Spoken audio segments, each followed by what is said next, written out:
السلام علیکم ورحمۃ اللہ وبرکاتہ۔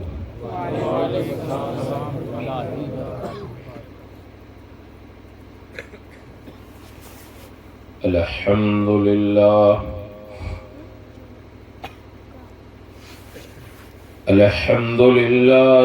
نحمده ونستعینه ونستغفره ونؤمن به ونتوکل علیہ ونعوذ باللہ من شرور انفسنا ومن سیئات اعمالنا من يهده الله فلا مضل له ومن يضلله فلا هادي له ونشهد أن لا إله إلا الله وحده لا شريك له ونشهد أن سيدنا ومولانا محمدا عبده ورسوله صلى الله تعالى عليه وسلم أما بعد فأعوذ بالله من الشيطان الرجيم بسم الله الرحمن الرحيم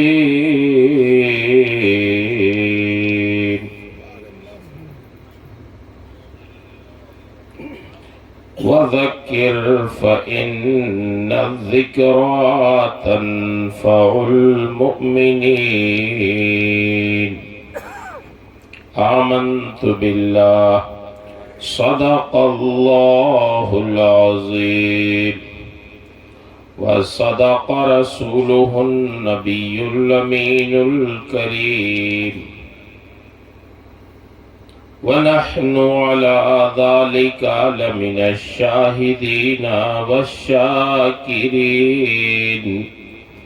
والحمد لله رب العالمين۔ انتہائی عقیدت و محبت اور احترام کے ساتھ اپنے آقا و مولا صلی اللہ تعالی علیہ وسلم کی بارگاہ بے کس پناہ میں درود شریف کا نذرانہ پیش کریں۔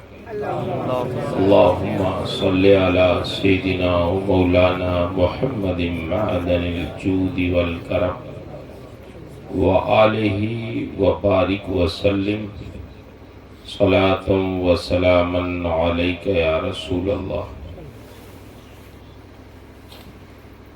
رب العالمین کا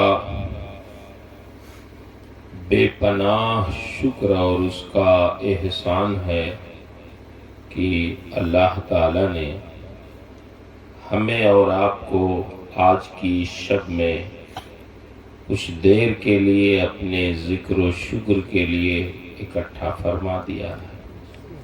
اللہ تعالی آپ کی ہم سب کی شرکت کو قبول فرمائے اور یہاں سے اٹھنے سے پہلے اللہ ہم سب کی مغفرت فرمائے۔ میں مبارکباد پیش کرتا ہوں ان لوگوں کو جنہوں نے یہ جلسہ منعقد کیا، محنت کی، کوشش کی، اتنے علماء کرام کو مدعو کیا، مجھ جیسے حقیر فقیر کو اتنی دور سے بلایا۔ ہم لوگوں کو کیا ہے، آسانی، سوئے تھے ابھی آ گئے، تقریر کر دیں گے چلے جائیں گے۔ ان سے پوچھئے جو ہفتوں اس کی تیاری کرتے رہے ہوں گے، اس کے لیے چندے کرتے رہے ہوں گے، اس کے لیے کوشش کرتے رہے ہوں گے، تو اصل کارنامہ ان کا ہے کہ انہوں نے اتنے سارے لوگوں کو اکٹھا کر دیا۔ اللہ تعالیٰ ان کی محنتوں کو قبول فرمائے اور انہیں جزائے خیر عطا فرمائے۔ ہم لوگ جو کچھ بھی کہیں سنیں، اللہ اس کا اجر انہیں عطا فرمائے۔ یہ بڑی اہم بات ہے کہ اتنے سارے مردوں کو، عورتوں کو اکٹھا کر کے کچھ دینی بات سننا سنانا اس زمانے میں، جبکہ ہر آدمی بڑا مصروف ہے۔ اللہ کا شکر ہے آپ کے اوپر ایک بزرگ عالم دین کا سایہ بھی ہے، اور ان کے مشورے اور ان کے فیض و برکات بھی۔ سید صاحب قبلہ آپ کو مل گئے تو ان کے مشورے کی برکت سے، ان کی سرپرستی کی برکت سے آپ کی مشکلیں آسان ہو جاتی ہیں۔ اور یہ حضرات جب ایسی آبادیوں میں آتے جاتے ہیں تو ان کے دین کی، ایمان کی حفاظت ہونے لگتی ہے۔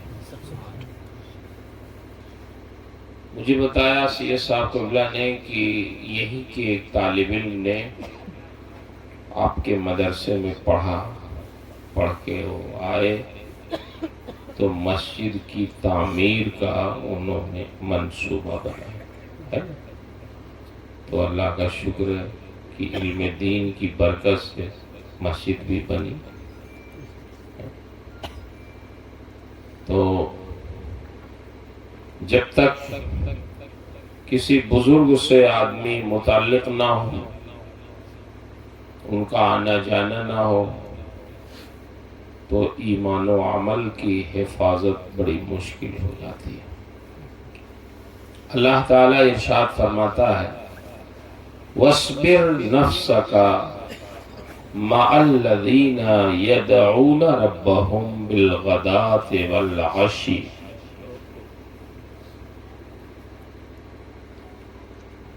یہ میرے محبوب، حکم تو محبوب کو دیا، لیکن یہ امت کے لیے، یہ میرے محبوب کے امتیوں، میرے بندوں، تم کہاں اٹھو بیٹھو گے؟ اللہ فرماتا ہے سورہ کہف میں، تم ان کی صحبتوں میں رہو جو اپنے شب و روز اپنے رب کو یاد کرنے میں گزارتے ہیں۔ جو اہل اللہ اپنے رب کو یاد کرتے رہتے ہیں، اللہ کے نیک بندے، ان کی صحبت میں رہا کرو۔ ان کی صحبت میں تم رہو گے تو اگر تم غافل ہوگے تو تم بھی اللہ کو یاد کرنے والے ہو جاؤ گے۔ یہ ایکو ختم کر دو بیٹا۔ یہ شعر و شاعری میں بھی مناسب نہیں ہے، تقریر میں تو اسے بھی نہیں، اس لیے کہ اس میں آخری لفظ جو ہے نا وہ مقرر ہو جاتا ہے۔ اور کبھی کبھی قرآن پڑھنے میں یا اس طرح اگر آخری لفظ مقرر ہو جائے تو کبھی کبھی معنی بھی بگڑ جاتا۔ تو اس لیے اب یہ شاعر لوگوں نے ایک فیشن نکالا ایکو کا، اب سب مائک کے سہارے کام کرتے، اپنی آواز کے سہارے نہیں۔ مائک اچھا ہونا چاہیے تاکہ ان کی آواز اچھی لگے، سمجھ میں آئے یا نہ آئے۔ جب وہ پڑھتے ہیں ایکو میں تو کہاں سمجھ میں آئے، لیکن اسی پر لوگ داد دیتے ہیں بغیر سمجھے، کچھ سمجھ نہیں۔ کوئی شاعر ہو تو ناراض نہ ہو، یہ مولوی صاحب ہمارے جی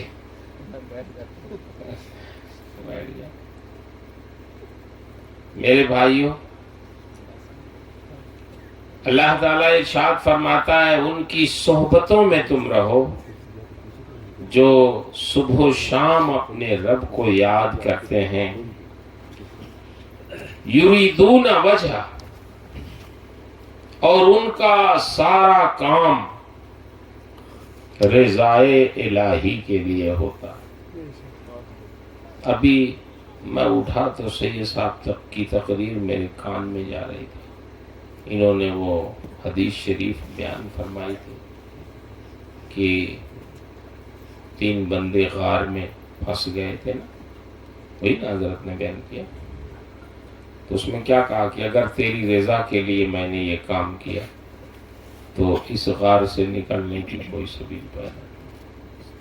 تو اللہ نے پیدا کر دیا سبیل. لیکن میرے بھائیوں ایک چیز عرض کریں کہ کسی بھی جلسے میں آپ رہیں، چاہے وہ 12ویں شریف کا جلسہ ہو، 11ویں شریف کا ہو، کوئی عرس ہو، کوئی اور تقریب ہو، اس میں آپ کا کردار بڑا اہم ہونا چاہیے. سنانے والا کوئی کتنا بھی اہم ہو، لیکن سننے والے اگر کچھ اپنے آپ کو بدلنا نہ چاہیں تو آدمی کیا کر سکتا. اللہ تعالیٰ ارشاد فرماتا ہے ان اللہ لا یغیر ما بقوم حتی یغیروا ما بانفسہم، جس کا ترجمہ ڈاکٹر اقبال نے کہا ہے کہ خدا نے آج تک اس قوم کی حالت نہیں بدلی نہ ہو جس کو خیال خود اپنی حالت کے بدلنے کا. تو ہمیں بھی تو کچھ بدلنا چاہیے، نہیں بدلنا چاہیے. اگر ہم بدلنا چاہتے ہیں، اپنے آپ میں تبدیلی لانا چاہتے ہیں، تبھی تبدیلی ہو سکتی ہے. آدمی تو کچھ بھی کہہ کے چلا جائے لیکن ہم ٹس سے مس نہ ہونا چاہیں تو پھر کتنی بھی اچھی بات ہے، بیکار ہے. اچھا، لوگ یہ سمجھتے ہیں، حضرت سید صاحب لوگ یہ سمجھتے ہیں کہ اپنی بات کسی کو منوا دینا، سمجھا دینا، یہ بہت بڑی کامیابی ہے. لیکن میں سمجھتا ہوں جب 2 آدمی آمنے سامنے ہوں تو جو ان میں سے ایک شخص دوسرے پر اپنے باتوں کے ذریعے حاوی ہو جاتا ہے، سمجھا دیتا ہے، ان کو بولنے نہیں دیتا، تو یہی نہ کہتا کہ میں نے بولتی بند کر دی اور اپنی بات میں نے منوا لی. لوگ سمجھتے بڑی کامیابی کی بات ہے. نہیں، یہ کامیابی نہیں. کامیابی یہ ہے کہ جب آپ سے کوئی بات کرے تو اس کی باتیں سن کے آپ سمجھ جائیے کہ وہ کہنا کیا چاہتا ہے. اصل کامیابی ہے. آپ سے کیا کہنا چاہتا ہے سنیے. آپ ہم لوگ سناتے زیادہ ہیں، سنتے کم ہیں دوسروں کو. ہم سنتے ہی نہیں. یہ سن لینا دوسروں کی باتیں، پھر غور کرنا، جو کام کی باتیں اس پہ عمل کرنا، یہ اصل کامیابی ہے. تو مجھے خوشی ہے کہ آپ لوگ غور سے سن رہے ہیں. میری مائیں، بہنیں، بیٹیاں بھی تشریف فرما ہیں. میں اس میں کوئی بہت گہری بات تو بالکل نہیں کر سکتا جو آپ کے سر سے گزر جائے. کچھ مجھے بہت آسان لفظوں میں چند باتیں کرنی ہیں، خاص کر اپنی ماؤں، بہنوں، بیٹیوں سے بات کرنی ہے کہ یہ جو معاشرہ ہمارا ہے، ہمارا سماج ہے، ہمارے بچے ہیں، ان کے اچھے بننے اور بنانے میں سب سے اہم بنیادی کردار ہماری ماؤں کا، ہماری بہنوں کا، ہماری بیٹیوں کا ہے. یہ اگر واقعی دل سے لگ جائیں اور اپنے گزری ہوئی خواتین کے نقش قدم پہ چل کے یہ توجہ دیں تو آج بھی ان سے دین کے بہت بڑے بڑے کام ہو سکتے ہیں. آپ مجھے بتائیں، حضور غوث پاک رضی اللہ تعالیٰ عنہ کی ذات سے یہ مجلس آپ نے منسوب کیے نا. حضور غوث پاک کے ہاتھ پہ سب سے پہلے ڈاکوؤں نے توبہ کیا تو اس توبہ میں جو بنیادی کردار تھا وہ کس کا تھا بتائیے؟ کس نے کہا تھا جھوٹ مت بولیے گا کبھی؟ ماں نے کہا. اور اس پہ حضور غوث پاک نے عمل کیا تو اس عمل کا نتیجہ یہ ہوا کہ اللہ نے ان کے ہاتھ پہ ایسے سرکش لوگ جن سے خلق خدا پریشان تھی ان کو توبہ کی توفیق مل گئی. اس کا مطلب یہ ہوا کہ اگر ہم اپنے ماں باپ کے حکم پہ عمل کریں، ان کی نصیحتوں پہ عمل کریں، تو نہ صرف یہ کہ ہم خود نیک بن جائیں گے بلکہ لوگ بھی ہماری ہاتھ پر توبہ کریں. آپ ہندوستان میں رہتے ہیں، ہندوستان کے سب سے بڑے بزرگ کون کہلاتے ہیں؟ بولیے. سلطان الہند حضرت خواجہ غریب نواز علیہ الرحمۃ. بولیے سب سے بڑے بزرگ جو کہلائے جاتے خواجہ غریب نواز علیہ ہندوستان کے. آپ کا زمانہ حضور غوث پاک کا زمانہ ایک ہی ہے. ملاقات میں اختلاف ہے، ثابت ہے یا نہیں ثابت ہے، مسئلہ مختلف ہے. کچھ لوگ کہتے ہیں ثابت ہے، کچھ لوگ کیوں صحیح ہے، لیکن زمانہ ایک ہے. خواجہ صاحب کے بارے میں آیا ہے آپ کی دینی خدمات کے بارے میں کہ لاکھوں لوگوں نے آپ کے دست حق پرست پر ایمان قبول کیا. چلو لاکھوں نہ صحیح، ہزاروں بھی صحیح، معمولی ہے کوئی. ایک دن بہت خوش خواجہ صاحب اپنی والدہ کی خدمت میں آئے تو ان کی والدہ نے پوچھا، بیٹا معین الدین حسن تم بہت خوش ہو، کیا بات ہے؟ تو کہا کہ ماں میں خوش اس لیے ہوں کہ میرے ہاتھ پہ ہزاروں لوگ، بہت سارے لوگوں نے اسلام قبول کیا، اللہ نے انہیں ہدایت دی. تو ماں کا جواب سن. میری مائیں بہنیں اگر سن رہی ہیں، دیر ہو گئی بیچاری یہ جا رہی، تھوڑی دیر اور بیٹھیں، بہت دیر تو مجھے نہیں کرنا. ان کی والدہ نے جواب کیا دیا یہ سن کے؟ فرمایا بیٹا معین الدین یہ تمہارا کمال نہیں ہے. تو خواجہ صاحب بڑے تعجب میں پڑ گئے. عرض کرتے ہیں ماں میں نے کوشش کی، ان کے لیے واعظ کیا، نصیحت کیا، سفر کیا، ان کو سمجھایا. آپ کہہ رہے ہیں تمہارا کمال نہیں ہے، تو مجھے آپ سمجھائیں کہ میرا اگر کمال نہیں ہے تو کس کا کمال ہے؟ باتیں سمجھ میں آ رہی ہیں؟ مشکل بات ہے آپ کے سمجھ میں نہ آئے. کس کا کمال ہے؟ تو ان کی والدہ نے کہا بیٹا تمہیں تو یاد بھی نہیں ہوگا جب تم پیدا ہوئے تھے تو جب تمہیں دودھ پلانا ہوتا تو میں پہلے وضو کرتی پھر تمہیں دودھ پلاتی تھی. آج تم بڑے ہو گئے ہو تو سمجھتے ہو کہ تمہارا سب کمال ہے. جب بھی تمہیں دودھ پلانا ہوا تو بغیر وضو کے میں نے تمہیں دودھ نہیں پلایا، وضو کر کے تمہیں دودھ پلاتی. اور جب تم دودھ پینے لگتے تو میرے دونوں ہاتھ رب العالمین کی بارگاہ میں اٹھ جاتے اور دعا کرتی کہ یہ مولا میرے بیٹے حسن کے سینے میں دودھ کے ہر قطرے کے ساتھ ولایت کا نور بھی ڈال دے.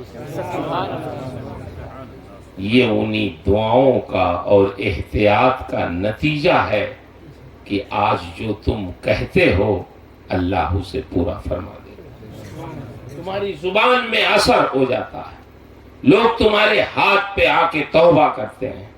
معین الدین یہ تمہاری ماں کی احتیاط اور دعاؤں کا نتیجہ ہے. تمہیں کیا پتا چلے گا، تم دوسروں بچے تھے دودھ پیتے تھے. اس کا مطلب یہ ہوا میری ماؤں اور بہنوں کسی بڑے سے بڑے بزرگ کی شخصیت سازی میں، ان کے بنانے میں، ان کو کمال تک پہنچانے میں بنیادی کردار ان کی ماؤں کا رہا. آپ کا کیا مقام ہے اس سماج میں؟ اللہ کے نزدیک آپ کا کتنا مرتبہ ہے؟ آپ کے آغوش تربیت میں پرورش پانے والے بچے اللہ کے ولی ہوتے ہیں، بڑے بڑے محدث ہوتے ہیں، بڑے بڑے بزرگ ہوتے ہیں جن کے ذریعے سے ہزاروں لوگوں کی قسمتوں کے فیصلے ہو جاتے ہیں. ایک ایک بزرگ کے ہاتھ پہ ہزاروں لوگ توبہ کرتے ہیں. اس لیے میں اپنی ماؤں اور بہنوں سے گزارش کروں گا کہ آپ کا بہت مستعد رہنا، بیدار رہنا، نیک رہنا، خیر خواہ رہنا، احتیاط کے ساتھ زندگی گزارنا، یہ بہت ضروری ہے. ماں باپ اگر نیک ہے تو پھر اولاد پر اس کا اثر پڑتا ہے. مگر اب ہم لوگ خود ہی صبح سوتے رہتے ہیں تو بچوں کو کون جگائے گا نماز کے لیے؟ بتائیے، کوئی جگائے گا؟ مسجد کب بنی ہے؟ بولیے. 2013 میں. اس سے پہلے مسجد نہیں تھی. آبادی کب سے تھی؟ بولیے. 100 سال سے تو ہوگی آبادی. 5ویں پیڑھی جب ہے نا، 100 سال کے بعد آپ نے مسجد بنائی ہے. بہت دیر ہو گئی ہے، جان لیجیے، دیر ہو گئی مسجد بننے میں. نماز فرض ہے اور جماعت واجب ہے. وہ بھی کہاں واجب ہے؟ گھر میں نہیں، مسجد میں واجب ہے. مسجد کیوں بنائی جاتی ہے؟ بولیے مجھے آپ. جماعت سے، صرف نماز پڑھنے کے لیے نہیں، جماعت سے نماز پڑھنے کے لیے بنائی جاتی ہے. ورنہ صرف نماز پڑھنا ہو تو جو سب سے پاورفل نماز ہے وہ کون سی نماز ہے؟ تہجد کی. نوافل میں جتنی نماز، میں فرض کی بات نہیں کر رہا، سب سے زیادہ پاورفل نفلوں میں جو نماز ہے وہ کون سی ہے؟ تہجد کی نماز. تو ٹھیک ہے، آپ نے بھی بات صحیح کہی ہے، ایک حساب سے وہ بھی صحیح ہے. کہ میں جس حساب سے انہیں سمجھانا چاہتا ہوں وہ تہجد کی نماز ایسی نماز ہے کہ اس کے ذریعے سے بندہ بہت جلد اپنے رب تک پہنچ جاتا. ظاہر بات ہے تہجد وہی پڑھے گا جو فجر بھی پڑھے گا. ایسا تو ہے نہیں کہ تہجد پڑھ کے فجر چھوڑ دے، یہ تو نہیں ہو سکتا. مگر نماز تہجد جو اتنی پاورفل ہے اس کے لیے مسجد کی ضرورت ہے؟ بولو. کہاں پڑھی جاتی ہے؟ گھر میں، کمرے میں. نبی کریم صلی اللہ علیہ وسلم کے بارے میں آیا ہے کہ جب نماز تہجد، ان پر نماز تہجد پڑھنا ضروری تھی، تو وہ جب نماز تہجد کے لیے اٹھتے تو چپکے سے اپنا دروازہ کھولتے کہ ام المومنین کی آنکھ نہ کہیں کھل جائے. لیکن جب نماز فجر کے لیے اٹھتے تو سب کو جگاتے، کسی کو سونے نہیں دیتے. جب نماز فجر کے لیے اٹھتے تو سب کو بیدار کرتے، اور تہجد کے لیے اکیلے اٹھتے. تو تہجد کی نماز کے لیے مسجد بھی ضروری نہیں، اذان بھی ضروری نہیں. اذان بھی نہیں ہے، ضروری کیا ہے ہی نہیں. جماعت بھی نہیں ہے، امام کی بھی ضرورت نہیں ہے، مگر ہے بہت پاورفل نماز. اس کا مطلب یہ ہوا کہ جو نماز آپ مسجد میں پڑھتے ہیں تو مسجد اس لیے نہیں بنائی جاتی ہے کہ صرف نماز پڑھی جائے، بلکہ جماعت کے ساتھ نماز پڑھی جائے. تو جماعت کے ساتھ کیوں نماز ہے؟ یہ بھی ایک حکمت سمجھ لیجئے. تاکہ جب آپ جماعت کے ساتھ نماز پڑھیں گے، فجر میں کوئی آپ کا بھائی نہیں آیا، ظہر میں نہیں آیا، عصر میں نہیں آیا، مغرب میں نہیں آیا، جو آتا تھا برابر، تو عشاء میں آپ کو خیال تو آئے گا میرا یہ بھائی کہاں رہ گیا، کیوں نہیں آ رہا ہے، بیمار تو نہیں ہے، چلو اس کی عیادت کرائیں. بولو. تو یہ محبتیں بانٹنے کے لیے، یہ صرف نماز کے لیے نہیں ہے. نماز آپ پڑھیں گے جب جماعت کے ساتھ تو آپ اکٹھا ہوں گے، آپ ایک دوسرے سے سٹ کے کھڑے ہوں گے، دلوں میں جو کینے ہیں وہ دور ہو جائیں گے. محبتیں عام ہو جائیں گی، ایک دوسرے کی خیر خواہی کا جذبہ پیدا ہوگا۔ نبی کریم صلی اللہ علیہ وسلم نے اسی مسجد نبوی میں بیٹھ کر کے پورے صحابہ کی تربیت فرمائی تھی۔ صرف نماز ہی نہیں پڑھا تھا اس میں دیکھیں گے کہ ستون وفود ہیں اسی مسجد میں بیٹھ کے بادشاہوں کی طرف سے آنے والے وفود سے ملاقات بھی کرتے، وہیں چارپائی بچھتی تھی آپ کے اعتکاف کی، وہیں صحابہ کو درس دیتے تھے۔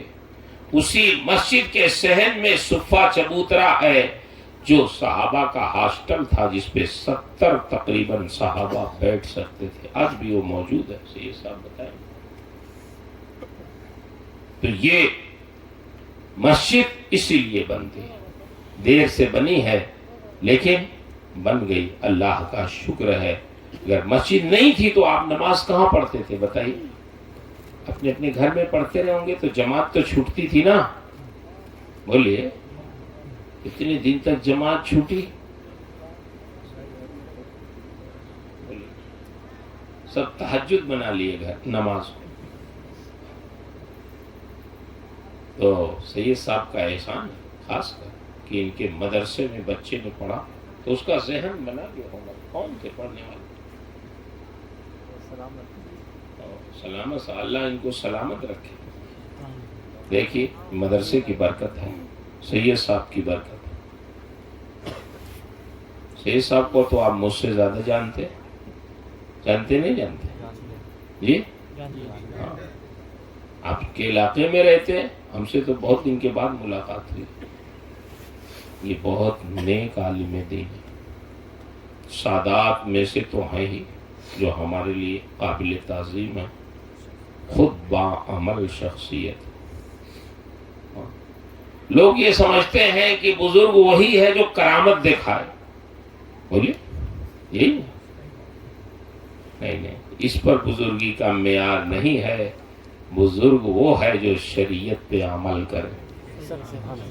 الاستقامت فوق الکرام، دین پر ثابت قدم رہنا یہ کرامت سے بھی بڑھ کے۔ بہت سارے لوگ، میں گیا ایک جگہ بہار میں، حضرت نیپال کے بارڈر پہ، ہمارے ایک ساتھی نے بتایا یہ دعا تعویذ کرنے والے جانتے ہیں، جب لوگ آتے ہیں پریشان ان کے پاس بیچارے، تو یہ بتایا آدھے 50 آدمی ہیں جس میں سے 25 آدمی تو کیمیکل استعمال کرتے ہیں۔ کیمیکل کیسا جانتے ہیں؟ وہ جس کاغذ پہ تعویذ لکھتے ہیں اس میں کچھ لگائے رہتے ہیں، جیسے ہی وہ کہتے ہیں، جو کوئی آتا کہتے ہیں وہ کاغذ اٹھاؤ ذرا، وہ کاغذ پانی میں ڈالیں گے وہ فوراً آگ لگ جائے گی، کہ یہ دیکھو جن نکل کے بھگا اس میں سے، یہ اتنا بڑا جن ہے۔ تو وہ سوچتا ارے یہ تو بڑے پہنچے ہوئے بابا، یہ نہیں سمجھتے کیمیکل والے بابا۔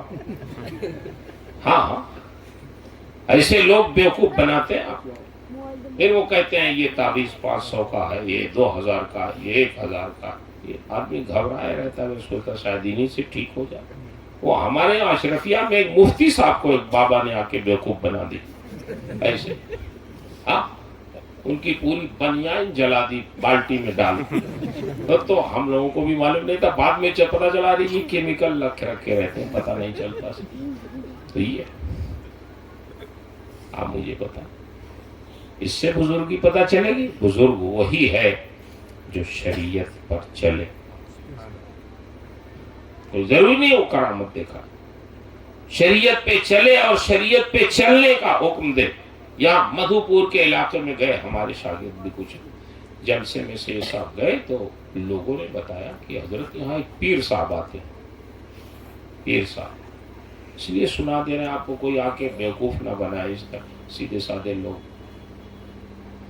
تو کہا پیر صاحب آتے ہیں تو کیا ہوا؟ پیر صاحب تو ہر علاقے میں جاتے ہیں۔ کہا ارے سنیے تو پیر صاحب کہتے کیا؟ پیر صاحب نماز نہیں پڑھتے۔ جب لوگ ان سے پوچھتے ہیں پیر صاحب آپ نماز کیوں نہیں پڑھتے، پیر صاحب کا جواب سنو۔ پیر صاحب کہتے ہیں اس زمین پر میری نماز ہوتی ہی نہیں، اس زمین کو تو ابلیس نے اپنے سجدوں سے ناپاک کر دیا. کوئی 1 انچ بھی زمین ایسی نہیں بچی ہے جہاں ابلیس نے سجدہ نہ کیا. اب بالکل زمین ناپاک ہو گئی. میں کہاں سجدہ کروں؟ کہا یہ پیر صاحب بتاتے ہیں. تو تم لوگ کیا جواب دیتے ہو پیر صاحب؟ وہ کچھ بول نہیں. عجیب گنوار لوگ ہو تم لوگ. اتنے دن سے علماء کرام کی تقریر سن رہے ہو, جلسہ سنا, اب اس کے لیے کوئی مناظر اہل سنت آئیں گے جواب دینے کے لیے؟ تم لوگ خود ہی جواب دے دو پیر صاحب کا. ارے کچھ نہ کہہ سکو تو کم سے کم اتنا تو کہہ دو کہ پیر صاحب ہوش میں ہیں, یہی وہ زمین ہے جس پر سید الانبیاء نماز پڑھتے تھے. یہی وہ زمین ہے جس پر صحابہ نماز پڑھتے تھے, جس پر عشرہ مبشرہ جن کو دنیا میں جنت کی بشارت ہمارے نبی نے دی وہ نماز پڑھتے تھے. یہی وہ زمین ہے جس پہ تابعین نماز پڑھتے تھے, محدثین نماز پڑھتے تھے, اولیاء کاملین نماز پڑھتے تھے, حضور غوث الاعظم اسی زمین پہ نماز پڑھتے تھے, حضور خواجہ غریب نواز اسی زمین پہ نماز پڑھتے تھے, اور آج تک پوری امت مسلمہ اسی زمین پر نماز پڑھتی رہی ہے. سب کے لیے زمین پاک ہے اور آپ کے لیے زمین نجس ہو گئی ہے. نہیں نہیں, زمین نہیں نجس ہوئی, آپ نجس ہو گئے. زمین نہیں نجس ہوئی, اتنا تو کہہ سکتے ہیں. اس کے لیے کسی فارغ التحصیل کی ضرورت نہیں. تو ایسے ایسے پیر بھی ہیں, آپ کے سامنے ایسی دلیل دے دیں گے کہ آپ تھوڑی دیر کے لیے خاموش ہو جائیں گے. کیا بولا, یہ تو بہت پہنچے ہوئے آدمی. لیکن یہ یاد رکھیے کہ چاہے کوئی کتنا بڑا پیر ہو, کتنا بھی بڑا بزرگ کہلائے, کتنا بھی بڑا ولی کہلائے, اگر وہ شریعت کے خلاف کر رہا ہے کام, تو نہ اللہ کا محبوب بندہ ہو سکتا ہے, نہ بزرگ ہو سکتا ہے, نہ ولی ہو سکتا ہے, نہ پیر ہو سکتا ہے. خلاف کہ پیغمبر کسے رہ گزید کی ہرگز بمنزل نہ خواہد رسید. پیغمبر اسلام کے راستے کو چھوڑ کر کوئی اللہ والا نہیں ہو سکتا. بات سمجھ میں آ رہی نہیں آ رہی؟ اس لیے کوئی بھی اگر آئے پیر فقیر تو سب سے پہلے کہیے مسجد میں نماز پڑھنا ہوگا آپ کو. ہاں, یہ پیر لوگ جاتے نہیں ہیں ادھر ادھر. ہاں, مسجد میں بھی نہیں جاتے. کیوں نہیں جاتے بھائی, کیوں نہیں جاتے؟ نماز کس کے لیے ہے؟ حضرت کیوں نہیں جاتے؟ وہ تو وہی بتائیں گے, وہ حضرت بتائیں گے اس کا. جاتے کیوں نہیں؟ بولے گا اب بتائیے, جا وہ نہیں رہے پورے پوچھ رہے حضرت. اب جواب حضرت سب کا دے. بولیے, جو اگر کوئی ملے نہ جائے تو انہیں سے پوچھیے گا کیوں نہیں جائے. صحیح میں عرض کر رہا ہوں, ہاں جانا چاہیے. ہمارے نبی حضور اکرم صلی اللہ علیہ وسلم مسجد میں جا کے نماز پڑھتے تھے. ان سے ان کی عزت کی طرح کسی کی عزت ہے؟ ان کے خلفاء خود حضرت سیدنا عمر فاروق اعظم رضی اللہ تعالیٰ عنہ مدینے سے لے کے ایران, مدینے سے لے کے شام تک ان کی حکومت تھی. آج مدینے سے لے کے ایران, ذرا دیکھیے نقشہ اٹھا کے دیکھیے کتنے ممالک بنے ہوئے ہیں ایران تک. شام جو اسلامی حکومت کا ایک اسٹیٹ تھا, صوبہ تھا, آج اس شام میں بہت سارے ملک بنے ہوئے. 4 ملک تو میری یادداشت میں اس شام میں, جو اس زمانے کا شام تھا. مدینے سے لے کے ایران اور شام تک حضرت عمر کی حکومت تھی. دن بھر حکومت کے فیصلے کرتے اور فرماتے فرات کے کنارے اگر کوئی کتا بھی مر گیا تو عمر سے اس کا بھی حساب ہوگا کہ یہ تمہاری زیر حکومت میں. دن بھر فیصلے کرتے, راتوں میں گشت بھی وہ کرتے تھے. اور پھر میرے بھائی صبح کو فجر کی نماز وہ مسجد نبوی میں جا کے خود مصلی پہ کھڑے ہو کر امامت فرماتے. صرف امامت ہی نہیں کرتے تھے میرے بھائی, صرف امامت ہی نہیں کرتے تھے, نماز پڑھانے کے بعد ایک بار دائیں ایسے اپنے نمازیوں پر دیتے, ایک بار بائیں ایسے ڈال دیتے, اور اتنی دیر میں پہچان جاتے تھے کہ کون نماز فجر میں نہیں آیا. پھر اس کے گھر جاتے تھے. کیا ٹائم تھا ان کے پاس. ٹائم کی بات صرف نہیں تھی, دلچسپی تھی کہ اللہ کا کوئی بندہ ایسا نہ ہو جس کی نماز قضا ہو جائے. اللہ اکبر. یہ درد, یہ تڑپ, یہ محبت تھی. ایک دن دیکھا کہ ایک نوجوان نہیں ہے فجر کی نماز میں. پھر وہ نماز فجر پڑھ کے چلے گئے اس کے گھر. اس کے گھر کا دروازہ کھٹکھٹایا. اس کی بوڑھی ماں بیچاری دروازہ جب کھولی تو دیکھا امیر المومنین عمر بن خطاب دروازے پہ کھڑے. بوڑھی ماں کانپنے لگی. حضور خیریت تو ہے؟ صبح صبح آپ ہمارے گھر کے دروازے پہ کیسے تشریف لانا ہوا؟ ذرا آپ بتائیں کیسے آنا ہو؟ غلطی تو نہیں ہو گئی ہم سے کوئی؟ آپ نے فرمایا نہیں, کوئی غلطی نہیں. میں نے نماز فجر میں تمہارے بیٹے کو نہیں دیکھا, یہ بتاؤ کیا بات ہے, کیوں نہیں گیا نماز فجر میں تمہارا بیٹا؟ ماں نے کہا گیا نہیں میرا بیٹا, میں تو سمجھ رہی تھی گیا ہوگا. اچھا حضور تشریف رکھ کر کھڑے رہے, میں دیکھتی ہوں کہیں سو تو نہیں گیا. اندر گئی, آواز دی بیٹے کو تو دیکھا کہ بیٹا اپنے کمرے میں سو رہا. بس ماں نے کہا بیٹا سو رہے ہو؟ امیر المومنین عمر بن خطاب دروازے پہ کھڑے ہو کر تمہارا انتظار کر رہے. یقین مانے امیر المومنین عمر بن خطاب کا نام سننا تھا تو کیسی نیند اور کیسا بستر. حضرت صاحب ایسا اٹھے کہ یہ پائجامہ باندھنا تھا لیکن ڈر کے مارے باندھے نہیں کہ دیر نہ ہو جائے. ایک ہاتھ سے اپنا پائجامہ پکڑا اور دوڑتے ہوئے امیر المومنین کے سامنے جا کے کھڑے ہو گئے. امیر المومنین حضرت عمر بن خطاب نے ارشاد فرمایا کیوں جناب نماز فجر میں آپ نہیں پہنچے؟ کہا حضور آنکھ لگ گئی تھی, سو گیا تھا, نہیں جا سکا. آپ نے ارشاد فرمایا مسجد نبوی میں آپ نہیں جا سکے تو سو گئے تھے آپ, پھر آپ کی آنکھ کیسے کھلی یہ مجھے بتائیے. ایسے آپ بیدار ہوئے, اب بول ہی نہیں رہے. حضرت عمر تھوڑا جلال میں آئے, ارشاد فرماتے ہیں اللہ کے بندے, جب اللہ کے منادی نے کہا حی علی الصلاۃ حی علی الفلاح تب تمہاری آنکھ نہیں کھلی, اور جب تمہاری ماں نے کہہ دیا کہ امیر المومنین عمر بن خطاب دروازے پہ کھڑے ہیں تو آنکھ ایسی کھل گئی کہ تم اپنا پائجامہ بھی نہیں باندھے ڈر کے مارے اور آ کے عمر بن خطاب کے سامنے کھڑے ہو گئے. اے اللہ کے بندے, کاش اگر تم اپنے رب سے ڈرتے تو تم مسجد نبوی آ گئے ہوتے. عمر سے ڈرنے کی ضرورت نہیں ہے, تم بھی ان سے ڈرو جن سے عمر بھی ڈرتے. مسجد نبوی آ گئے. تو جو اللہ والے ہیں, جن کے دل میں اللہ کا خوف ہے, وہ شریعت پہ عمل کرتے ہیں, وہ مسجدوں میں جاتے ہیں, وہ نماز پڑھتے ہیں, وہ جماعت کی پابندی کرتے ہیں. اور جن کو صرف اپنی بزرگی کا کی دھوس جمانی ہے, ان کو کیا غرض ہے شریعت سے اور اللہ کے خوف سے؟ وہ تو چکر میں رہتے ہیں کیسے پھانس دیا جائے لوگوں.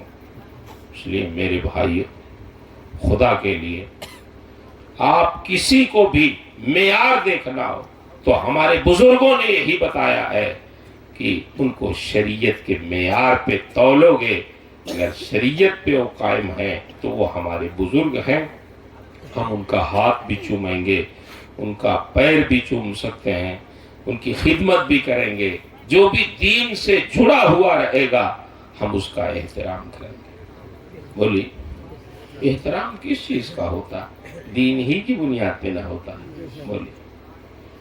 اور میں آپ سے گزارش کروں گا, زیادہ دیر تک تو آج تقریر کیا ہو پائے گی, آپ بھی تھک گئے ہیں, لیکن سے یہ سامنے بہت کام کی باتیں کہہ دی ہیں. صحیح کام کی باتیں. میں تو آج ان سے راستے میں کہہ رہا تھا کہ کیسے کیسے لوگ مرید کرتے ہیں. آپ لوگ کیوں نہیں مرید کرتے؟ آپ تو سادات میں سے بعمل عالم ہیں, بعمل لوگوں کو مرید کرنا چاہیے. الٹے سیدھے لوگ آ کے کرتے رہتے اور کر کے چلے جاتے ہیں. 5 انگوٹھی 5 انگلی میں پہنے ہوئے, بال بڑھائے گئے, رومال لمبا سا اوڑھ لیا, اور لوگ سمجھتے ہیں یہ بس آ گئے حرم شریف سے. چاہے شریعت پہ کوئی عمل ہی نہ ہو۔ میرے بھائیو، آپ دیہات میں رہتے ہو، دیہات کے لوگ جھگڑا بہت کرتے ہیں، جھگڑا نہیں نہ ہوتا ہے یہاں، جھگڑتے ہیں معمولی معمولی باتوں پہ۔ محبت رکھیے آپس میں ایک دوسرے سے، کچھ معاف کرنے کا جذبہ رکھیے، کچھ درگزر کیجیے۔ اور درگزر کون کرے، معاف کون کرے گا؟ بولیے، جس کے پاس بدلہ لینے کی طاقت نہیں ہے وہ معاف کرے گا، جس کے پاس پاور ہو، طاقت ہو، وہ معاف کرے۔ میں پڑھ رہا تھا ایک کتاب، ایک سیاسی آدمی تھا، آپ لوگ اس سلسلے میں مجھ سے زیادہ جانتے ہوں گے جو لوگ ہیں، نیلسن منڈیلا۔ یہ افریقہ کا صدر تھا، تقریباً 2 دہائیوں تک، 20 سال تک یہ نیلسن منڈیلا یہ جیل میں تھا۔ جیل سے نکلا تو پھر یہ افریقہ کا صدر بنا۔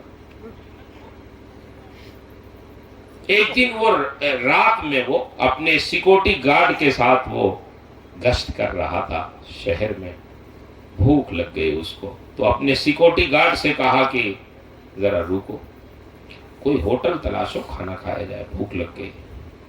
تو اس کے سیکورٹی گارڈ نے ہوٹل تلاشا، کہا پریزیڈنٹ صاحب آئیے، ہوٹل مل گیا، کھانا کھا لیا جائے۔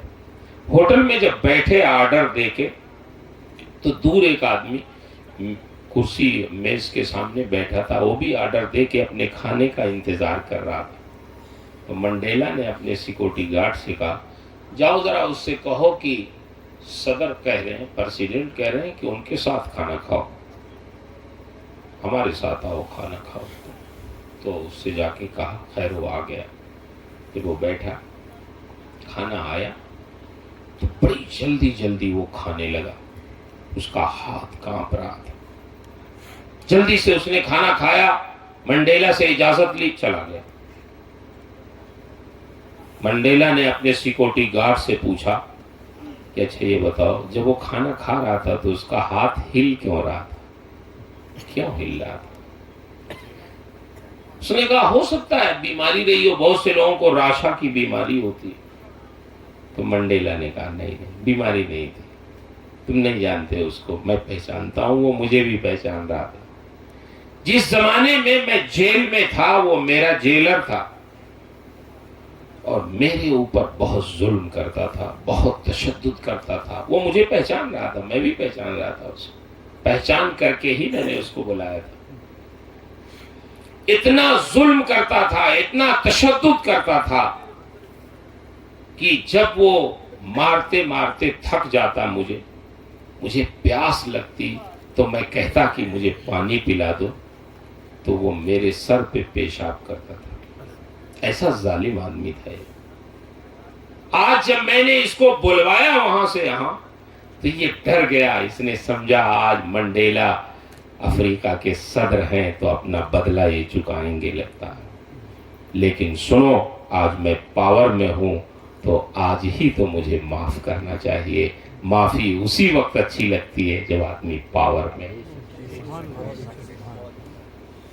تو وہ معاف کرے جو آپ کے سماج میں طاقتور ہو، جو بدلہ لے سکتا ہو، جو کسی نے اگر اس کو گالی دے دیا تو وہ سزا دے سکتا ہو، وہ مار سکتا ہو، لیکن پھر وہ مارے نہ، معاف کر دے، تو اس سے معافی اچھی لگتی ہے۔ ہمارے نبی آخر الزمان صلی اللہ علیہ وسلم طائف گئے، دعوت دینے گئے تھے، سمجھانے گئے تھے، اور لوگوں نے سلوک کیسے کیا؟ پتھروں کی بارش کی، اوباشوں کو لگا دیا، وہ ہمارے نبی کو مارتے، پتھر مارتے، یہاں تک کہ آپ کے دونوں نالین خون سے بھر گئے۔ تھک گئے سرکار، جب بیٹھ جاتے تھک کے تو اوباش لڑکے آتے، پھر اٹھا کے آپ کو چلاتے اور مارتے پتھر۔ یعنی ایسی صورت تھی کہ اللہ نے جبرائیل امین کو بھیجا، جبرائیل جاؤ میرے محبوب سے کہہ دو کہ اگر آپ اشارہ کر دیں، ہاں کہہ دیں، صرف اشارہ کرنے کی دیر ہے، اگر آپ اشارہ کر دیں تو جبرائیل 2 پہاڑوں کو، طائف دو پہاڑوں کے درمیان طائف کو رکھ کر پیس دو، کوئی باقی نہ بچے۔ میرے محبوب کو جو تکلیف انہوں نے پہنچائی، یہ اللہ نے بھیجا جبرائیل امین، جاؤ سزا دو۔ لیکن محبوب سے پوچھ لینا اگر وہ راضی ہوتا۔ جبرائیل امین آئے، انہوں نے عرض کیا حضور اگر آپ ہاں کہہ دیں، اشارہ کر دیں تو ہم طائف کو پیسنے دو پہاڑوں کے درمیان۔ مگر اللہ کے رسول، دیکھیے ساری چیزیں مہیا ہیں، اللہ نے بھیجا بھی ہے فرشتے کو عذاب دینے کے لیے، سب چیز ہے، صرف ہاں کہنے کی دیر ہے۔ لیکن طاقت ہوتے ہوئے، اسباب مہیا ہوتے ہوئے سرکار نے فرمایا نہیں، میں اس کی اجازت نہیں دیتا ہوں، میں تو دعا کرتا ہوں اے اللہ ان کو سمجھ دے دے، ان کو ہدایت دے دے، ان کی نسلوں میں ایسے لوگوں کو پیدا کر دے جو مجھے پہچانے اور میرے اوپر ایمان۔ تو معافی اس سے اچھی لگتی۔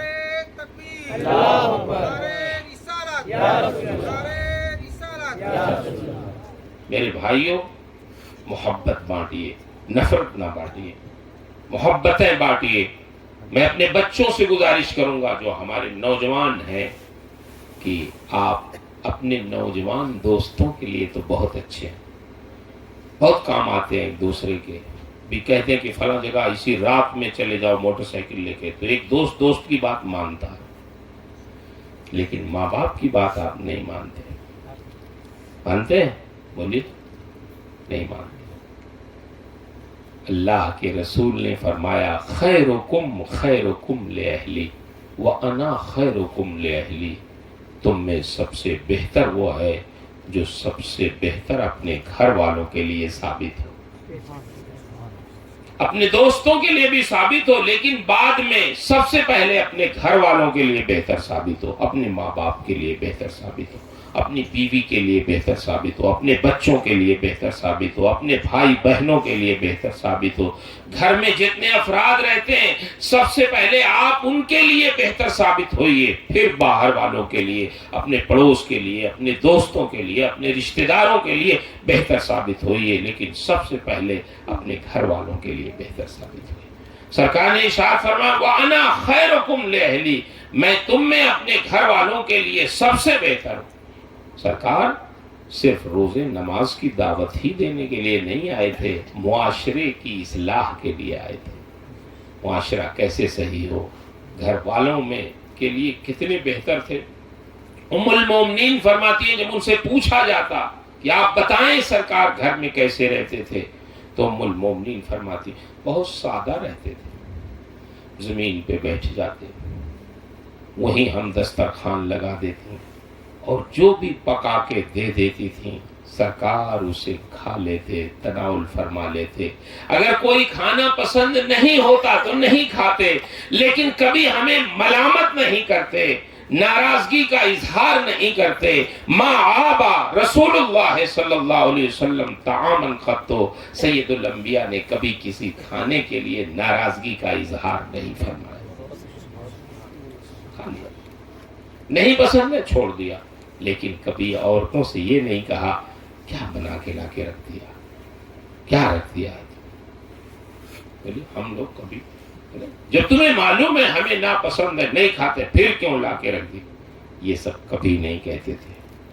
تو گھر والوں کے لیے کیسے رہنا وہ اپنے نبی سے آپ سیکھیں۔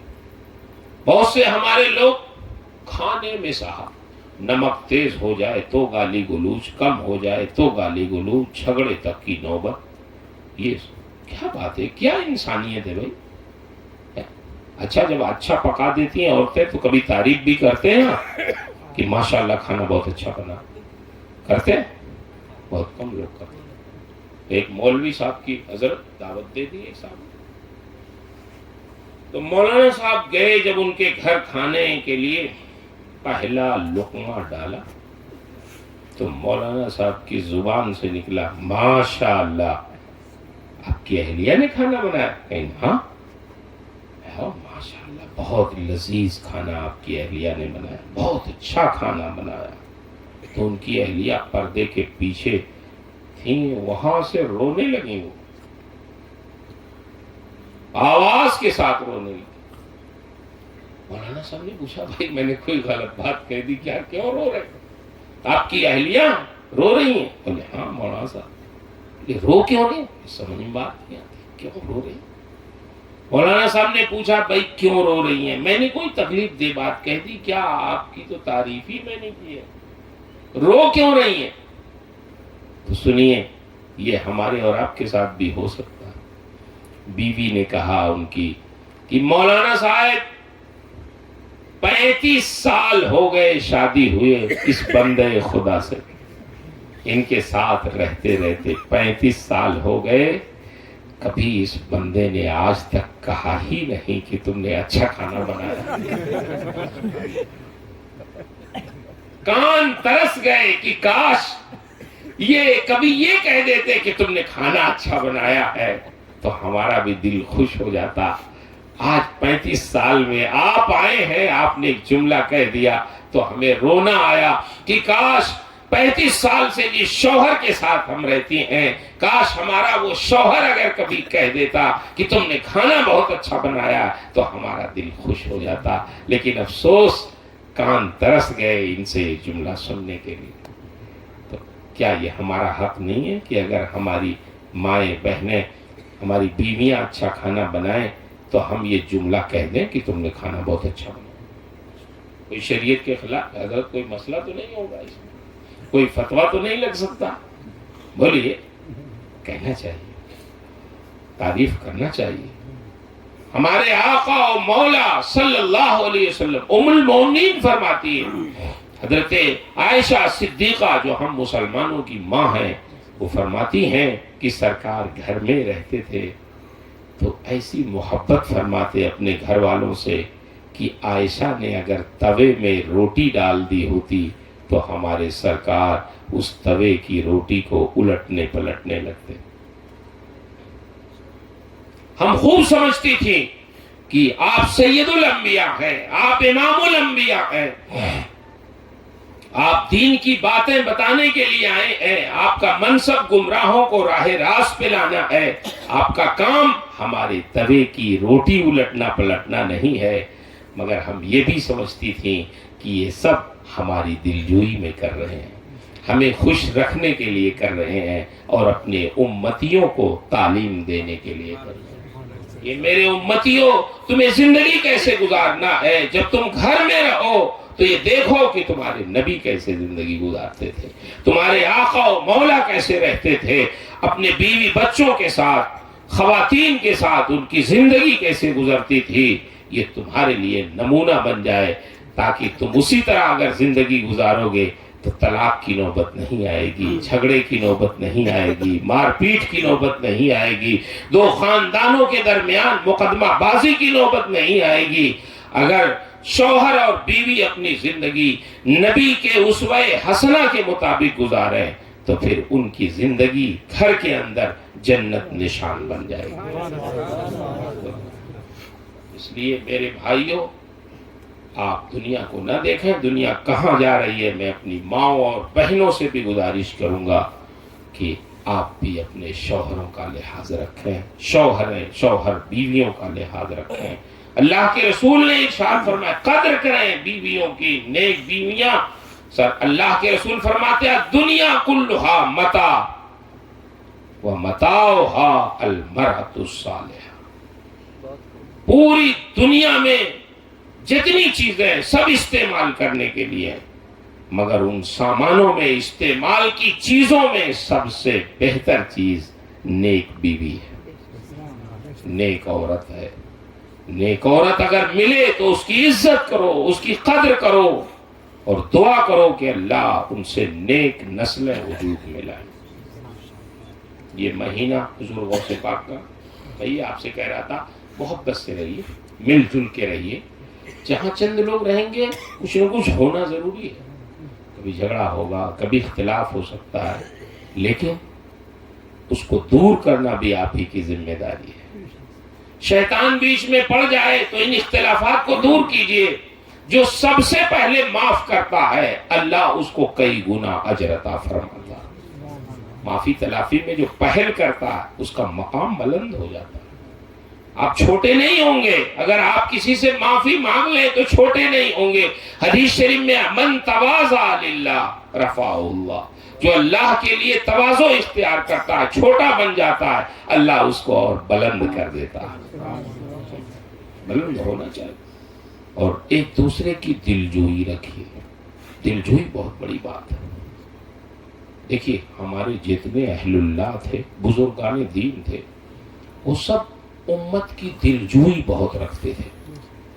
سلسلے نقش بندیہ کا یہ طریقہ تھا حضور کہ اس میں یہ تھا کہ مرید جب بھی پیر سے ملے, جب جائے پیر صاحب سے ملنے تو نذرانہ دے. آپ کہیں گے مولوی صاحب نے اپنے کام کی چیز شروع کر دی. پیر صاحب سے جب بھی جائے وہ ملنے تو کیا کرے, ہاتھ میں کچھ لے کے پیر صاحب سے ملاقات کرے. اچھا ٹھیک ہے بھائی. اور جو غریب ہو وہ کیا کرے, جو نہ پائے روپیہ پیسہ وہ پیر صاحب سے کیسے ملے. تو ان کے یہاں یہ تھا کہ جو امیر ہو وہ ہاتھ میں نذرانہ لے کے ملاقات کرے پیر سے, اور جو غریب ہو تو وہ اس کے پاس جب کچھ نہ ہو تو وہ کوئی ہری پتی ہاتھ میں لے کے پیر صاحب سے ملاقات کرے, لیکن لے ضرور کچھ نہ کچھ. بولیے اب حکمت سنیے, کیا حکمت تھی. تو بزرگان دین کرتے کیا تھے, امیر آئے ہاتھ میں روپیہ لے کے پیر صاحب سے ملے, پیر صاحب نے رکھ دیا. پھر کوئی آیا ملے, پیر صاحب نے رکھ دیا. اور جب کوئی غریب آیا پیر صاحب نے دیکھا ارے ہری پتی ہے اس کے ہاتھ میں, اس کا مطلب یہ میرا غریب مرید ہے. بس وہی اٹھا کے جو امیر سے لیا تھا وہ غریب کے ہاتھ میں رکھ دیا, بولے جاؤ. ادھر سے آیا ادھر چلا گیا. یہ بدگمانی میں نہ رہے, پیر صاحب کیوں وصول کر رہے ہیں. پیر صاحب ایک طرف سے لے رہے ہیں تو دوسری طرف وہ خرچ بھی کر دیں. یہ دلجوئی ان کا مقصد, دلجوئی ہو جائے. ویسے اگر کہیں امیر سے کہ بھائی ان کو دے دو تو دیں کہ نہ دیں, لیکن پیر صاحب کو تو دیں گے نا, تو پیر صاحب کو دیتے تھے. اور جب مرید ہری پتی اس کے ہاتھ میں نظر آتی ہے اسی لیے کہ بھائی لے کچھ ضرور ہاتھ میں, تاکہ پتہ چل جائے کون امیر ہے کون غریب ہے. تو جیسے ہی ہری پتی نظر آتی تو پیر صاحب اٹھا کے دے دیتے, وہ خوش ہو کے چلا جاتا. حضور غوث پاک رضی اللہ تعالیٰ عنہ بغداد میں رہتے تھے. جب 18 سال کے ہوئے تو بغداد چلے گئے. تو جانتے ہیں تقریباً کتنے سال پڑھا, قریب 37 سال تک پڑھا, 37 یا 38 سال پڑھا. اتنے دن تک پڑھا. ہم لوگ 8-10 سال میں سمجھتے ہیں علامہ بن گئے. حضور غوث پاک رضی اللہ تعالیٰ عنہ کے دل میں بھی مسلمانوں کی دلجوئی بہت تھی.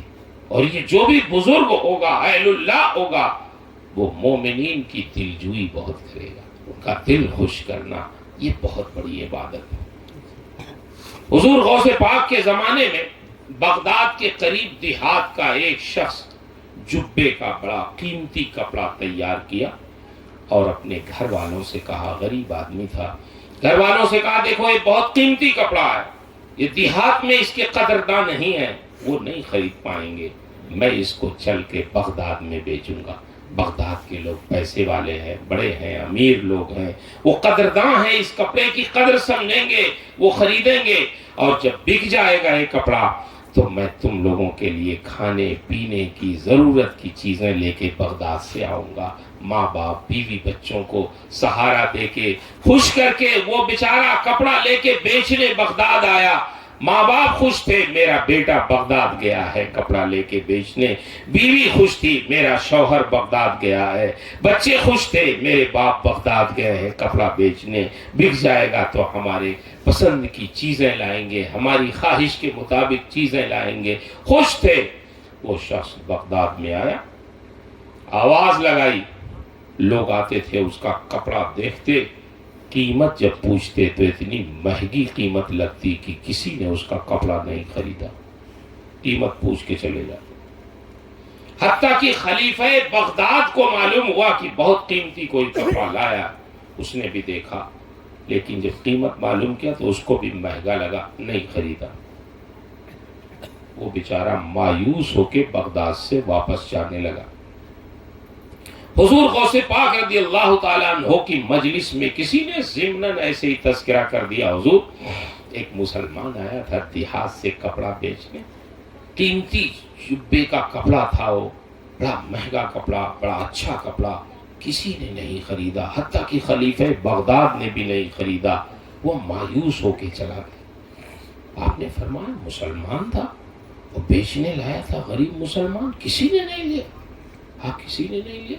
بولے جاؤ تلاشو، اگر وہ مل جائے تو اس کو لاؤ اور کہہ دو شیخ عبد القادر جیلانی تمہارا کپڑا خریدیں گے، ہم خریدتے ہیں اس کا کپڑا، جاؤ بلا کے لاؤ۔ نکلے لوگ تلاشنے لگے، اور جب تلاشا تو ملا، وہ لوگوں نے کہا چلو تمہارا کپڑا ہمارے شیخ عبد القادر جیلانی خریدنا چاہتے۔ اس نے کہا بھائی وقت ضائع مت کرو، جب اس بغداد کا خلیفہ نہیں خریدا ہمارا کپڑا، یہ پیر فقیر لوگ کیا خریدیں گے، یہ بھی کہہ دیں گے مہنگا۔ وقت ضائع نہ کرو، ہمیں جانے دو، واپس جانے دو۔ ہمارا دل ٹوٹ گیا، اتنا اچھا کپڑا ہم نے تیار کیا، سب یہی کہہ رہے مہنگا ہے، اچھی چیز تو مہنگی رہتی ہے۔ لوگوں نے کہا نہیں چلو ہمارے شیخ نے بلایا ہے، وہ خریدیں گے ضرور، وہ دو طرح کی بات نہیں کرتے۔ خیر ہوا ہے، حضور غوث پاک نے ارشاد فرمایا ہم نے سنا ہے تم نے کوئی بہت قیمتی کپڑا تیار کیا۔ کہا حضور ہاں یہ ہے کپڑا، یہ دیکھیں آپ نے فرمایا عبد القادر کو دیکھنے کی کوئی ضرورت نہیں، کپڑا رکھ دو، پیسہ بتاؤ کتنا ہوا۔ اس نے پیسہ بتایا، آپ نے وہ قیمت اچھی طرح اس کو ادا کر دی۔ خوش ہو گیا، ارے لوگ تو کپڑا دیکھتے تھے پھر نہیں خریدتے تھے، شیخ عبد القادر جیلانی نے بغیر دیکھے کپڑا خرید لیا، پیسے بھی پورے کے پورے دے، کوئی کمی بھی نہیں کرائی۔ خوش ہو گیا، چل کام ہمارا ہو گیا۔ وہ تو چلا گیا خوش خوش، لیکن پورے بغداد میں شور ہو گیا کہ جس کپڑے کو کوئی نہیں خرید سکا اس کو شیخ عبد القادر جیلانی نے خرید لیا۔ خلیفہ کو بھی معلوم ہوا، اس نے کہا اچھا ہم تو سمجھتے تھے پیر فقیر لوگ اللہ والے، اب سمجھ میں آیا کتنا خزانہ ان کے پاس ہے، جو کپڑا کوئی نہ خرید پائے اس کو شیخ عبد القادر جیلانی خریدتے ہیں۔ میں ملنا چاہتا ہوں آپ سے، اطلاع بھجوایا حضور آپ سے میں ملنا چاہتا ہوں۔ آپ نے فرمایا ملنے کی ضرورت نہیں، کبھی مل لیں گے، آپ زحمت نہ کریں، آپ ہم دیکھ لیتے ہیں، مل لیں گے کبھی۔ آپ بادشاہوں امیروں کے وہاں جانا نہیں چاہتے تھے۔ ٹیلر کو بلایا، کہا ایک کپڑا لے جاؤ، اس کا جبہ ذرا سلو۔ لے گیا، اور جب وہ کپڑا کاٹنے لگا تو اس نے اطلاع بھجوائی کہ حضور آپ کا کپڑا کم ہے، آستین چھوٹی ہو جائے گی، تھوڑا سا کپڑا اس میں کا اور منگا دیں۔ آپ نے فرمایا اب تو اس میں کا کپڑا ملنا نہیں ہے، وہ دیہات سے ایک آدمی لایا تھا، ہم نے خریدا اس کو، اب کہاں ملے گا وہ کپڑا؟ کہا پھر حضور آستین تو چھوٹی ہو جائے۔ کہا آپ کی چھوٹی کیوں ہوگی، اس میں پیوند لگا دیں۔ کہا پیوند بھی کیسے کپڑے کا لگا، اس کلر کا کوئی کپڑا نہیں، اس قیمت کا کوئی کپڑا نہیں، تو آپ کا جبہ خراب ہو جائے گا۔ آپ نے فرمایا نہیں خراب ہو، ہم بتاتے ہیں کون سا پیوند لگانا، ٹاٹ کا پیوند لگا دو اس میں۔ ہاں ٹاٹ کا پیوند، اتنے قیمتی جبے میں ٹاٹ کا پیوند؟ کہا ہاں بھائی لگا دو، عبد القادر کو نہ پہننا ہے، تم کو مزدوری لینی، سلائی لینی، تم اپنی سلائی لو، جبہ ہمیں پہننا، ہم پہن لیں گے۔ بہرحال سل دیا اس نے، ٹاٹ کا پیوند لگا دیا آستین۔ حضور غوث پاک نے وہ جبہ پہنا اور خلیفہ سے ملنے گئے جواب دینے۔ خلیفہ نے جب سنا کہ شیخ عبد القادر جیلانی تشریف لائے تو بہت عزت و اکرام کیا۔ پھر بیٹھے تو اس نے وہی بات ذکر کی کہ حضور بغداد میں جو کپڑا کوئی نہیں خرید پاتا، آپ جیسا فقیر آدمی خریدتا ہے اسے، کتنی دولت آپ کے پاس ہے۔ بس حضور غوث پاک کو چلا لایا۔ ارشاد فرماتے ہیں خلیفہ سے کہ سن، تو غلط فہمی میں ہے، تو سمجھتا ہے کہ عبد القادر نے کپڑے کی محبت میں کپڑا خریدا ہے، ہرگز نہیں۔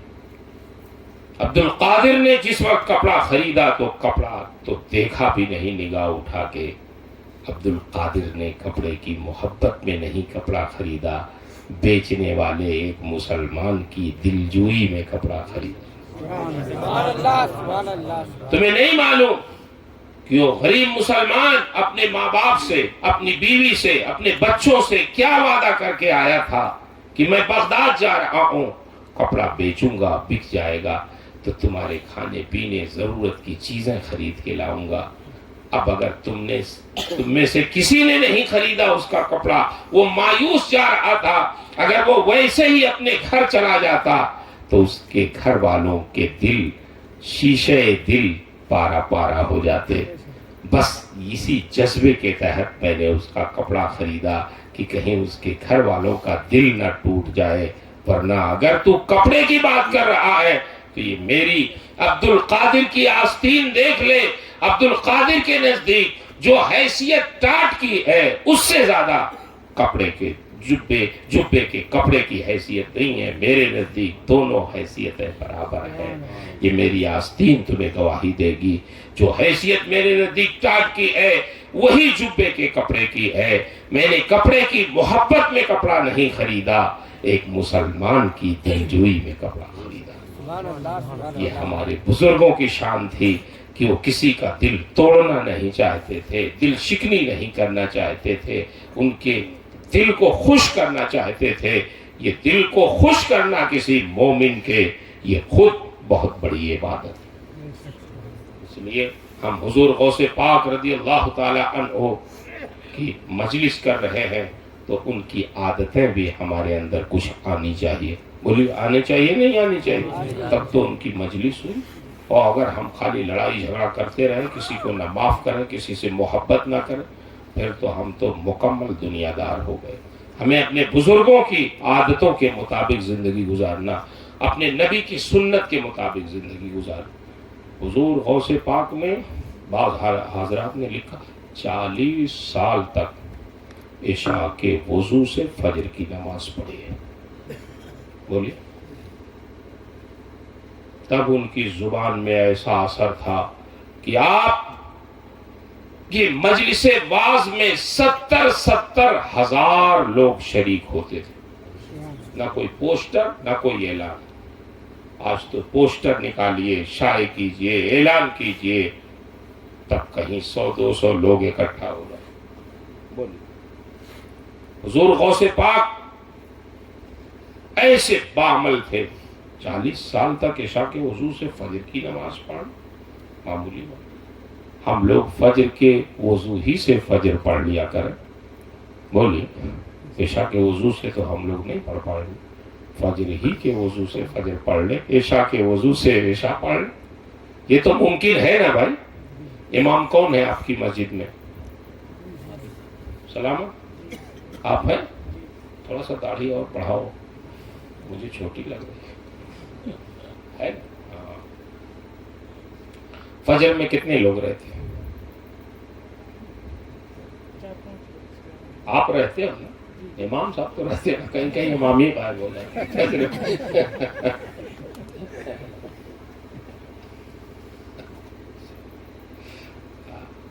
ایک مسجد میں میں دیکھا 2 مرتبہ میرا اتفاق ہوا، حالانکہ وہ امام میرا شاگرد ہی تھا.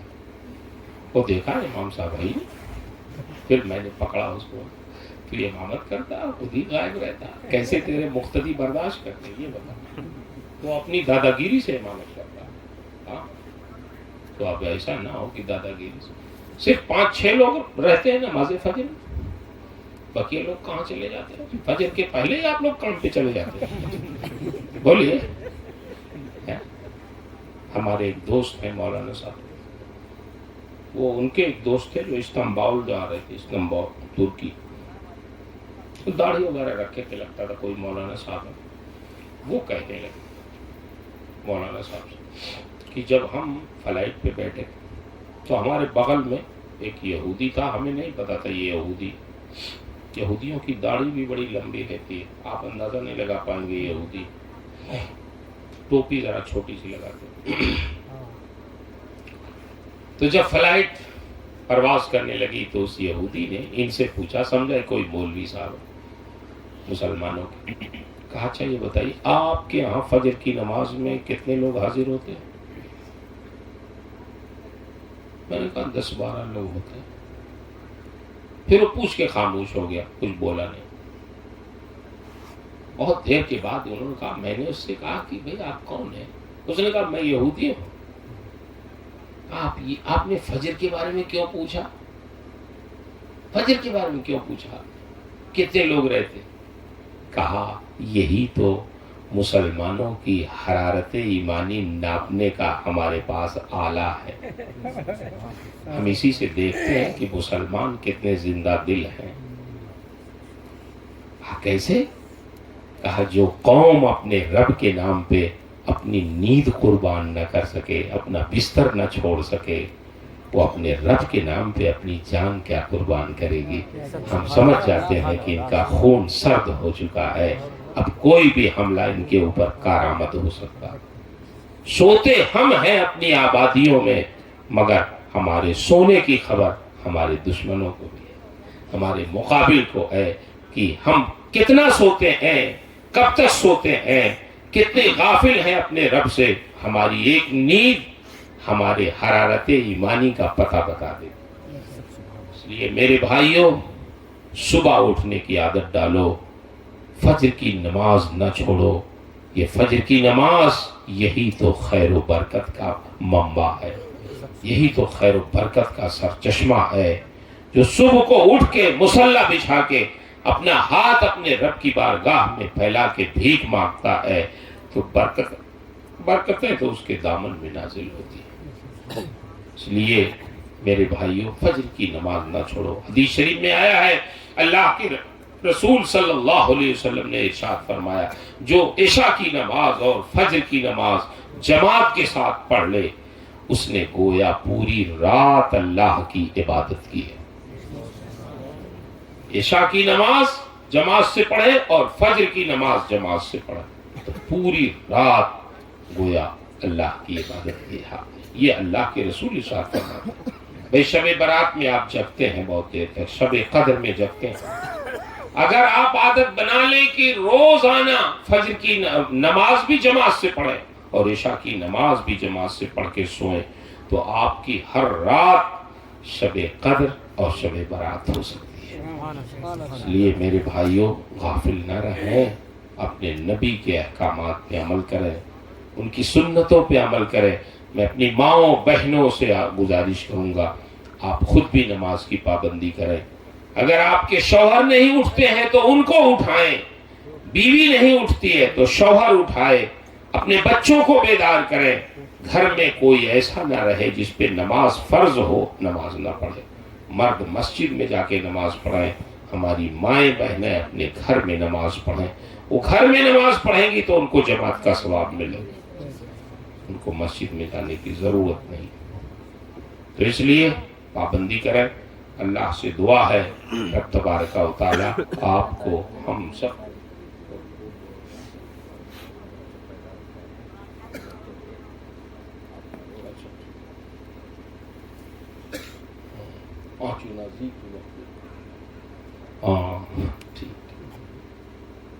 میرے بھائی، مرید جب ہوتے ہیں نا تو شجرے میں شعر لکھا رہتا ہے، شاید آپ لوگ بھی، کس سے مرید ہیں آپ؟ مرید ہیں؟ ہاں ٹھیک، برہان ملت، سبحان اللہ، وہ تو اعلیٰ حضرت کے خلیفہ ماشاءاللہ۔ تو ان کے شجرے میں، شجرہ ہوگا اگر نہیں دیکھیے گا، شجرہ شجرے میں ہے کہ یادداری کی وقت زادنے تو ہما خنداں بدند تو گریاں۔ صوفی شاعر فرماتے ہیں تمہیں یاد ہوگا کہ جب تو پیدا ہوا تھا تو رو رہا تھا اور لوگ تیرے رونے پر خوشیاں منا رہے تھے، ہنس رہے تھے۔ بولیے، بچہ پیدا ہوتا ہے تو اگر رو دیا تو لوگ ہنس دیتے ہیں، چلو زندہ پیدا ہوا. اور اگر وہ نہ روئے تو پھر لوگ رونے لگتے. یہ نا بھئی بچہ جیسے ہی پیدا ہوتا اگر آواز آ گئی اس کی تو گھر والے کیا ہوتے ہیں؟ ہنس دیتے ہیں. بچہ رو رہا ہوتا ہے پیدائش کے وقت اور لوگ گھر والے ہنسنے لگتے ہیں. تو جب ہم پیدا ہوئے تھے سبھی لوگ تو رو رہے تھے اور گھر والے مسکرا رہے تھے.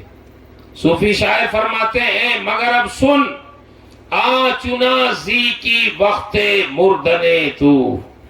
اب دنیا میں آ گیا ہے تو ایسی پاکیزگی کی زندگی گزار، ایسی نیک زندگی گزار، ایسی مذہبی زندگی گزار کہ جب تو دنیا سے جائے تو لوگ تو تیری جدائی میں آنسو بہائیں مگر تو مسکراتا ہوا چلا جائے. آنچنا زی کی وقت مردنے تو ہما گریاں بدند تو خندہ. اب ایسی زندگی گزار کہ جب تو جائے تو لوگ تو تیرے جانے پہ آنسو بہائیں مگر تو مسکراتا ہوا چلا جا. اور مسکراتا ہوا کب جائے گا آدمی؟ جب اپنی تیاری مکمل رکھے گا. بولیے اور امتحان کی تیاری نہیں اس نے کی ہے، اپنی آخرت کی تیاری اس نے نہیں کی ہے تو پھر اس کا سفر مشکل ہوگا، ڈرے گا، روئے گا. ہنستا ہوا وہی جائے گا جس نے اپنی آخرت کی تیاری مکمل کی ہے. حضرت عاصی غازی پوری فرماتے ہیں آج پھولے نہ سمائیں گے کفن میں عاصی، ہے شب گور بھی اس گل سے ملاقات کی راہ. تو جن کے رتبے ہیں سوا ان کے سوا مشکل ہے. اس لیے میرے بھائیوں کب یہ زبان بند ہو جائے، آنکھیں پتھرا جائے، نفس جواب دے جائے، دل کی حرکت بند ہو جائے، لوگ کہیں کہ فلاں صاحب چلے گئے، اس کمزور زندگی کا کوئی بھروسہ نہیں ہے. اس کے جانے سے پہلے اپنی تیاری ہمیں اور آپ کو مکمل کرنا چاہیے. اپنی آخرت کے لیے بھی کچھ سوچیں، اپنی قبر کے لیے بھی کچھ سوچیں، اپنے حشر کے لیے بھی کچھ سوچیں اور اپنے بال بچوں کے لیے تو سوچ ہی رہے ہیں، ان کے لیے بھی سوچیں.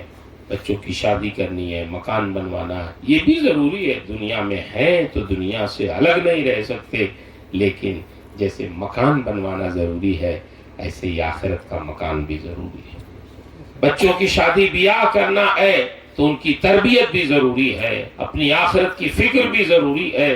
کام بہت ہیں ہمارے اور آپ کے ذمے اور وقت کا کوئی ٹھکانہ نہیں ہے کہ کب تک زندہ رہنا ہے. اس لیے آئے تھے یہاں کیوں بھول گئے، جانا ہے مگر معلوم نہیں، سامان سفر سب ٹھیک کرو کب ہوگا سفر معلوم نہیں. ہر طرح سجایا اس گھر کو جس گھر میں ٹھہرنا ہے 2 دن، جس گھر میں ہمیشہ رہنا ہے کیسا ہے وہ گھر معلوم نہیں. دنیا کے ساتھ اپنے آخرت کا بھی گھر بنائیے. اللہ توفیق خیر سے نوازے. میں نے جو کچھ بھی اپنے اس مختصر سے وقت میں عرض کیا اس میں جو حق ہے، جو ثواب ہے، جو صحیح ہے وہ سب میرے رب کی طرف سے ہے. میرے بیان میں، میری تعبیر میں، میرے سمجھانے میں، خود میرے سمجھنے میں جو غلطیاں ہیں وہ سب میری طرف سے ہیں.